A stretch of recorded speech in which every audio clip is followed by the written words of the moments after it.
virtuales, sean estas historia, filosofía. Poder encontrar un equilibrio en el cual muy importante a tener allí es el elemento dialógico.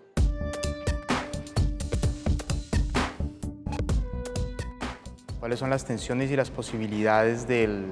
la enseñanza en términos de humanidades y más específicamente en historia en el área de las comunicaciones en los espacios virtuales? Pues bueno, allí hay, digamos, una serie de elementos que vale la pena resaltar. Por un lado, las tensiones son claramente entre la presencialidad y la virtualidad, en donde eventualmente muchas personas consideran que la presencialidad sigue siendo la forma adecuada en la cual se debe llevar a cabo la enseñanza universitaria y mucho más en las humanidades a través del contacto directo,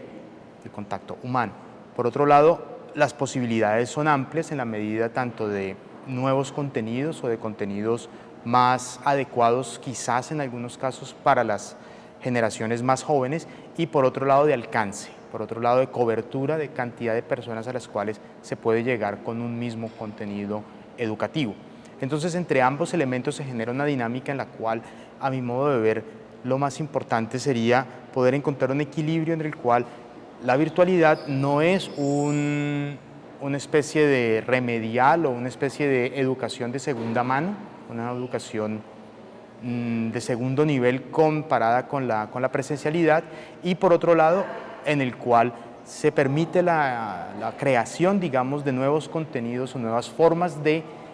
transmitir o de generar esas conversaciones alrededor de los contenidos educativos, poder generar esas conversaciones también a través de esas plataformas virtuales. Creo que aún el problema, por un lado técnico, no está resuelto, pero por otro lado el problema del recurso humano tampoco lo está, en tanto que esa tensión sigue existiendo y es tanto más una tensión de carácter social que quizás en algunos casos de carácter técnico.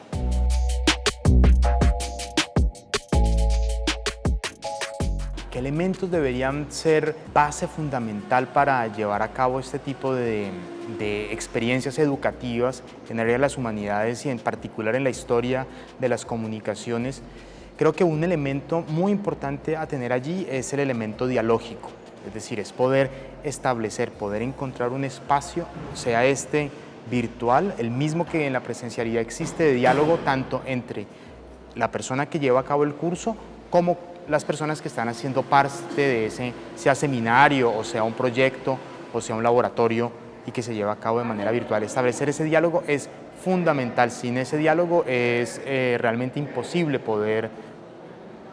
generar educación y poder generar espacios de enseñanza apropiados para este tipo de disciplinas. Un punto muy importante que aparece allí con lo virtual y es una potencialidad que tiene y que el virtual trae quizás a este tipo de contextos que la presencialidad lo hacen muy difícil, es poder tener, por ejemplo, elementos a los cuales presencialmente no se pueden acceder, como por ejemplo un museo que se encuentra en otra ciudad o que se encuentra en otro país, materiales de archivo a los cuales son imposibles de acceder porque el material es muy preciado y no se puede sacar de un sitio en el que se encuentre, y poder acceder a ese tipo de recursos de forma virtual es algo que la presencialidad no puede hacer. Entonces creo que encontrar esas dos bases, por un lado un espacio dialógico y por otro lado acceder de forma efectiva a materiales que tanto espacial como temporalmente no son posibles de acceder, son dos bases fundamentales en las áreas de las humanidades y particularmente de la historia de las comunicaciones o de los medios. Un elemento importante allí que quizás a veces se pasa por encima es el factor del tiempo, el factor de la velocidad a la cual se llevan a cabo esas experiencias,